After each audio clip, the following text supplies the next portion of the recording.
E qual a importância, você vê, de um advogado para um criador? Querendo ou não, um criador hoje é uma empresa, né? A gente deveria ser uma empresa todos. Alguns não são, mas vamos falar assim, qual seria a importância do advogado aí?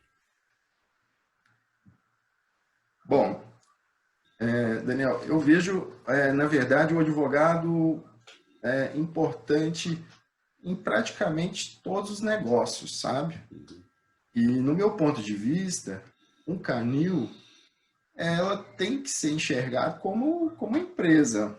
Então, o advogado deveria ser consultado desde o nascedor daquela empresa, né? Por exemplo, na elaboração de um contrato social, com previsibilidade de consequências para eventuais discussões entre os próprios sócios.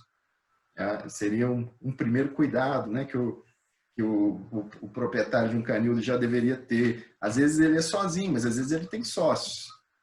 Então, seria na elaboração do contrato social, seria o primeiro momento que o advogado poderia auxiliá-lo, né?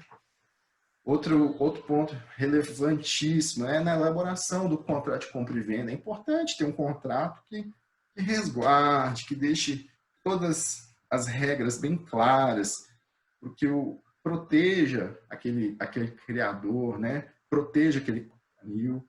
E mesmo naquelas cláusulas que, às vezes, constam no contrato, mas que, que, que na verdade, pela legislação consumerista, elas podem ser declaradas nulas, é importante que o advogado esclareça isso para o proprietário do canil, né?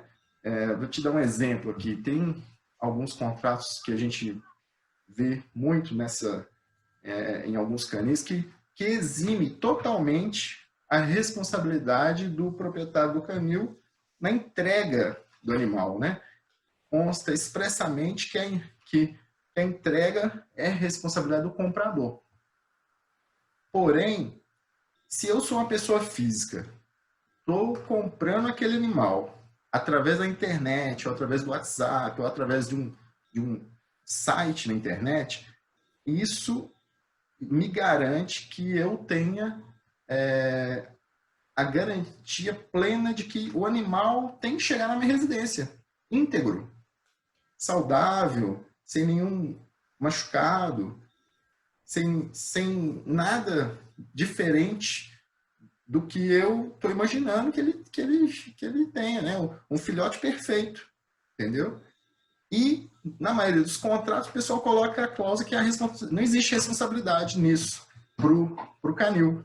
Mas, pelo Código de Defesa do Consumidor, caso aquele comprador entre na justiça, a responsabilidade é plena do canil, não tenha dúvida. Então, é importante para o dono do canil ter essa consciência. Às vezes ele vai colocar isso no contrato, porém ele tem que ter a consciência de que, se for questionado, ele já tem que ter esse conhecimento, ele já tem que pensar nisso, né? Ele não pode confiar plenamente, às vezes, num modelo que ele pegou, às vezes numa associação ou na internet, e achar que está tranquilo, que não existe preocupação em relação a ele, porque ele colocou essa cláusula no contrato, né?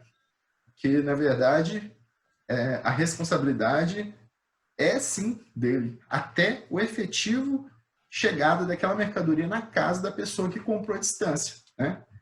É claro que isso não se aplica nas compras físicas, dentro do próprio estabelecimento dele. As regras são diferentes, né? Então, isso aí é um exemplo de como a orientação jurídica pode auxiliar um proprietário de canil, né?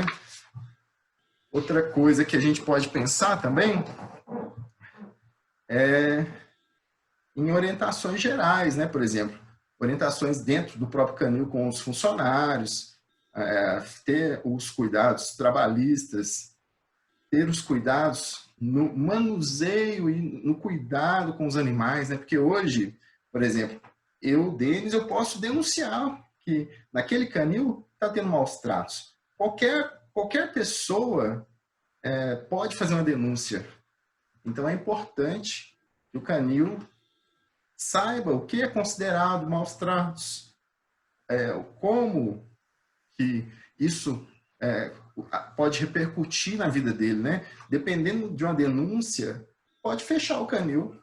É possível que isso aconteça. Aquele estabelecimento pode ser encerrado, ter encerrado suas atividades em função de denúncias, né? Sem contar a honra dessa empresa na internet, o prejuízo que isso pode causar. Então, é sempre importante ter um jurídico para acompanhar, ver como é que estão as decisões, acompanhar como é que está sendo o dia a dia daquele canil, em relação aos funcionários, em relação aos tratos. Então, além disso, ter sempre o cuidado de analisar as negociações de forma completa, né? Desde o início até o fim. Ou seja, se preocupar em ter além da negociação fechada, a efetiva entrega, né? Ter um contrato, uma parceria com a empresa séria, que entrega realmente o animal com todos os cuidados. Por quê? Se ele não tivesse cuidado e chegar um animal danificado para o comprador pode reclamar, pode pedir para devolver o animal, pode pedir para cancelar aquela venda, com base no direito de arrependimento previsto no Código de Defesa do Consumidor, no caso de ser uma venda à distância, né? Pela internet, WhatsApp, por uma rede social. Então, são cuidados que ele deve ter. É muito importante elaborar um contrato com esse prestador de serviço que dê segurança para ele, né? Ter uma empresa séria como parceira nessa área de logística para que ele não tenha esse tipo de dor de cabeça. É muito importante.